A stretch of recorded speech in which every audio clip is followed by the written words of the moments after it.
Say two people are walking down the street and they bump into each other. They'll just shake it off and walk on. Sometimes that happens with molecules too. They just bounce off each other and that's that. But what if two people were to bump into each other and during that collision, one person's arm got severed and reattached to the other person's face? Now that sounds really weird, but it's similar to one of the many ways that molecules can react with each other. Two molecules can join and become one. One can split apart and become two. Molecules can switch parts. All these changes are chemical reactions, and we can see them happening around us. For example, when fireworks explode, or iron rusts, or milk goes bad, or people are born, grow old, die, and then decompose. But chemical reactions don't just happen willy-nilly. Everything has to be right.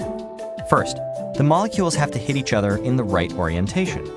And second, they have to hit each other hard enough, in other words, with enough energy.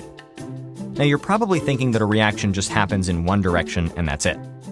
Sometimes that's true. For example, things can't unburn or unexplode.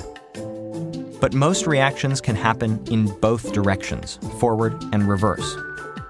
There's no reason that our face arm guy can't bump into armless girl, reattaching that arm back to its original socket. Now let's zoom out a bit. Now let's say that you've got 1,000 people on the street, and all of them start with their limbs normally attached. At the beginning, every collision is a chance for person A to transfer an arm to person B's face. And so at the beginning, more and more people end up with arms attached to their faces or arms missing. But as the number of people with arm faces and missing arms grows, collisions between those people become more likely. And when they bump into each other, guess what? Normal appendage people are reproduced. Now, the number of limb transfers per second forward will start high and then fall, and the number of limb transfers per second backward will start at 0 and then rise. Eventually, they'll meet, they'll be the same. And when that happens, the number of people in each state stops changing, even though people are still bumping into each other and exchanging limbs.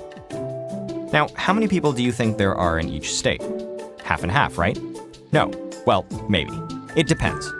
It could be 50-50, but it could be 60-40 or 15-85 or anything. We chemists have to get our little gloved hands dirty. We're in a lab, so not really dirty, to figure out what the actual distribution of molecules is. Even though each of these limb transfers is a pretty dramatic event for the people involved, if we zoom out, we see population numbers that don't change. We call this nirvana equilibrium, and it doesn't just happen with chemical reactions. Things like gene pools and highway traffic show the same pattern. It looks pretty still from 30,000 feet, but there is lots of crazy stuff happening on the ground. You just need to zoom in to see it.